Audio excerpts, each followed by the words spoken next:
Hi guys, in this video I'm about to show you a neat little way to always have your best images in your back pocket, literally, if you're having your phone in your back pocket like I do. It's a way to automatically sync your best images to the Lightroom cloud, and you can access it from Lightroom mobile from your phone or your tablet, or if you're using the Lightroom, not the classic, but the Lightroom version of Photoshop on your laptop, or when you're on the go.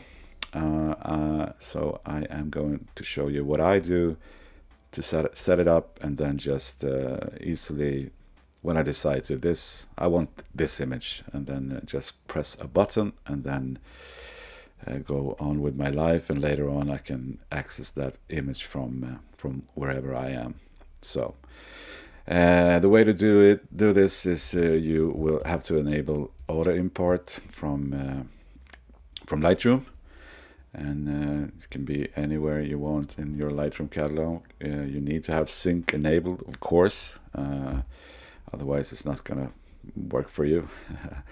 So the way it's set up, I go to let's see, it's File, Auto Import.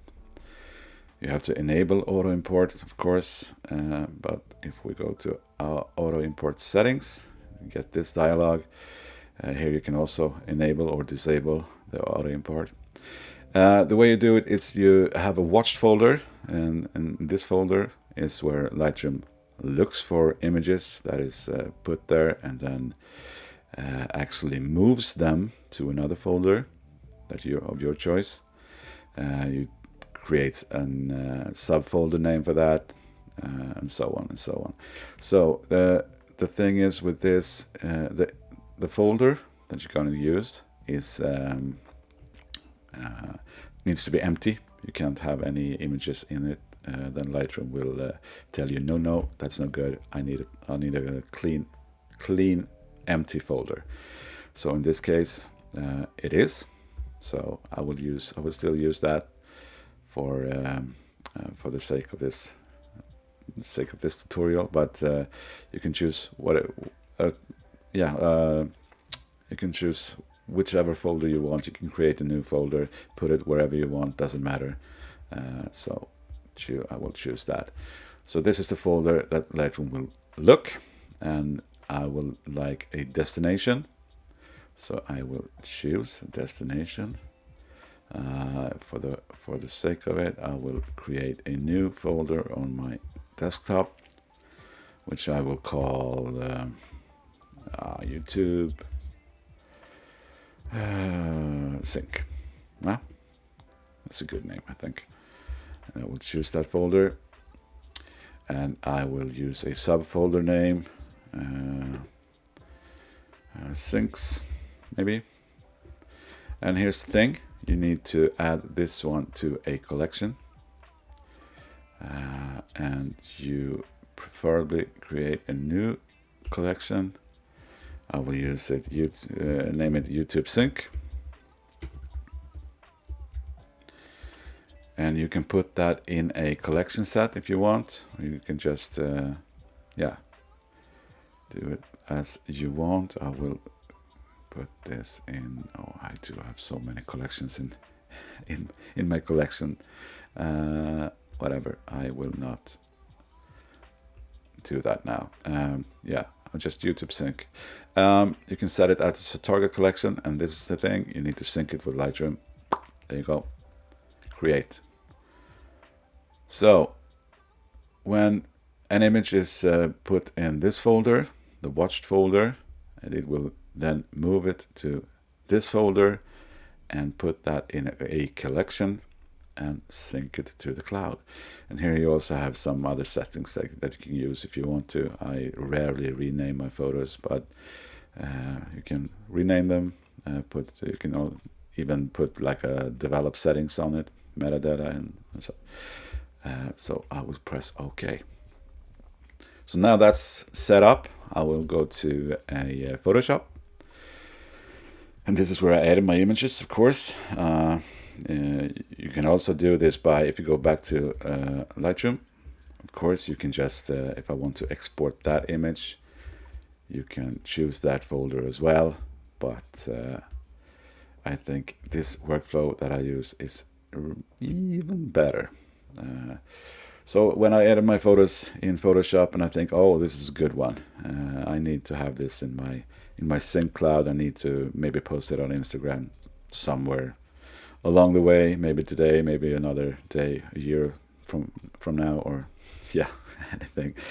So I am using a neat little plugin as well. Of course, you can do it the manual way, just to file, save as, export as PNG or JPEGs or whatever you want. But I'm using this one, and I am going to show you some cool features from that as well. Greg Benz, who's the creator of both Lumencia and WebSharp Pro, is a great tutor. This is full of tutorials from him about both WebSharp Pro and Lumencia, and these are actually very powerful little plugins. Once you get them and start using them, you just don't realize how good they are, because with a click of a button I can just do very cool stuff with this. So here, if you see here, here's the settings that I have at the moment. I will just show you. I will go through the settings just to make sure that we send the files to the correct folder. And I will check this under the file, and I will. This was the watch folder. This is the folder that I chose for the auto import, and it will put the folders there. And here you can see you have lots and lots of settings you can use. You can add the settings to file name. And I haven't looked at much of this. There's so many things you can do. You can like choose the color space, the format, the proof, and if you Greg Benz, I know, is big on HDR. So if you're interested in that, check that out. I have no idea of that whatsoever.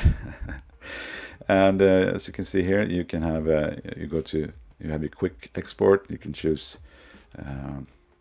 These are presets that you can use, and the original ratio, keep full image, and I will use in this case 1920 by 1276. It's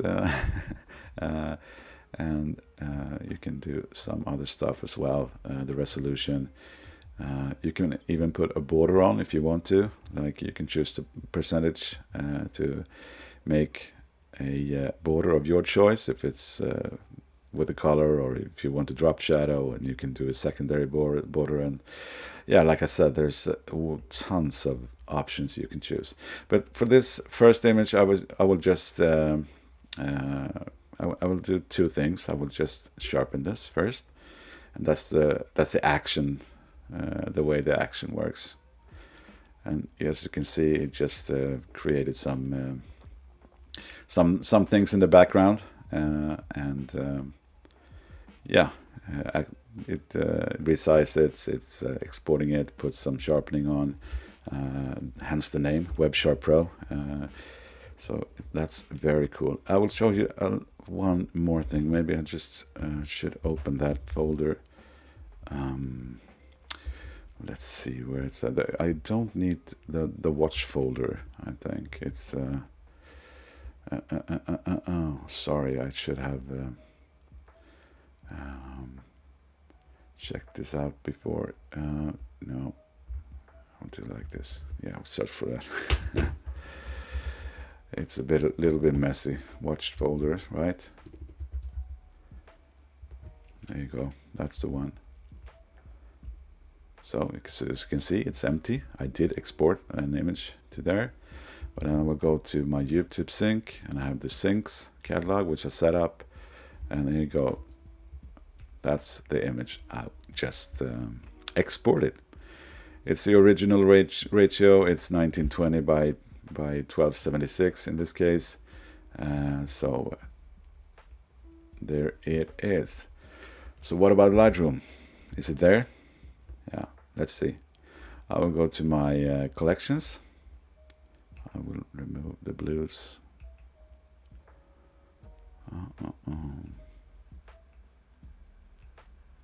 Color label none.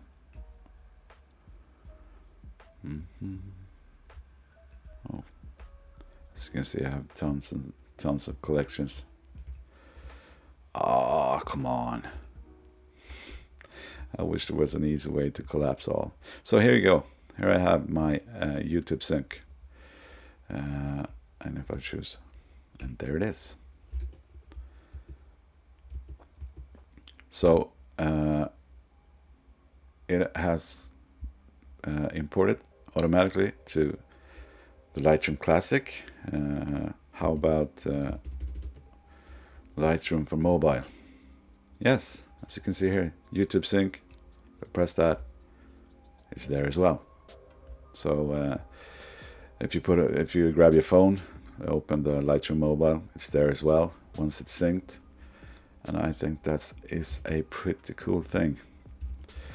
So I will show you just some other tricks for this WebSharp Pro thing. As I said, there's lots and lots of settings you can do for the file. You can even put a watermark if you want to. There's some cool things with the crop overlays. You can actually do multiple things at the same time, and at export just crop where you want it, because I will show you here. This is some presets that I talked about. You can have the original ratio, the full resolution, just keeps everything. You can do it manually, fixed width. You have the squares, the 3.2s, the 5x4, the cinematic 16.9, lots of stuff. And you have some Facebook preset. You have Instagram posts, Instagram square, and this is just a cool one. I can show you the power of WebSharp Pro. In this case, it's Instagram post 2 column. What is that?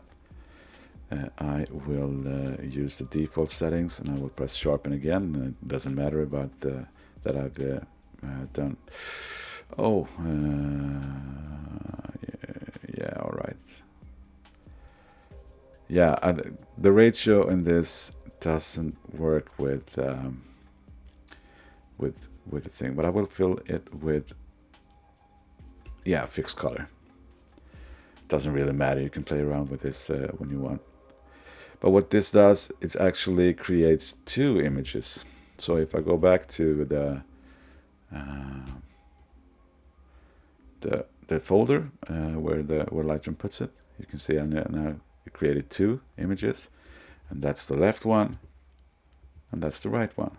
So now you can do like those scrolly thing posts in Instagram easily.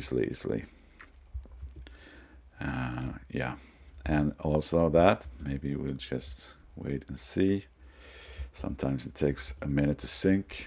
As you can see here, there's a blue on the cloud. It's syncing at the moment, syncing 2 photos. Sometimes you have to be a little bit patient. Sometimes I have trouble with the syncing. I just press pause and then resume, and it actually speeds up sometimes. Sometimes it gets stuck. Sometimes you have to wait, but patience, and you will have it shortly. So while that is loading, now it's synced. If I go back to Lightroom, this was have to sync as well. Just leave it there for a minute, and in the meantime I will show you. And the good thing about this is that it also doesn't care if you have multiple layers. It creates the stamp visible, creates a new file, and just and then it removes everything that it does, so you go back to the way it were. So I will close this one. The cool thing is that now I have 2 images here. You can also batch with this, and I will go back to the original ratio with 1920 by 1279. And instead of just pressing sharpen for each image, I can press batch, and then you get a little pop up, and you can process the current image, or you can process all open images, which is the way I will approach this at now. So I'll press that. It's going to do his magic on both of these images. So we're done. So if I go back to Lightroom, see the first one is already there. So this is the sync collection that where Lightroom put the files. So now we have our images here, and this is the one, like I said, the left to right. Now you have that one and that one. These two were the ones from the batch. So, and then I will go back to my Lightroom for mobile, or the Lightroom, just Lightroom, I don't know, Lightroom desktop, no, I don't know. So here you can see I do have, it has synced the first one, and then the right and the left, and actually in this case it's ordered. There you go. So now you can see you have that one and you have this too. And if you're patient, we're also going to have the, yeah, now you see they're populating right now. That's the first one. And that's the last one. Cool, huh? And this is what I do when I just feel like, oh, this is a good one. I need this in my pocket. I just press sharpen in WebSharp Pro if I have the right settings, and then move on with my life. And later on, I can just grab that from the synced catalog in Lightroom Mobile. So I don't know if you used the auto import before, but if you haven't, try it out. It's a cool little feature. Thanks so much. Have a good one.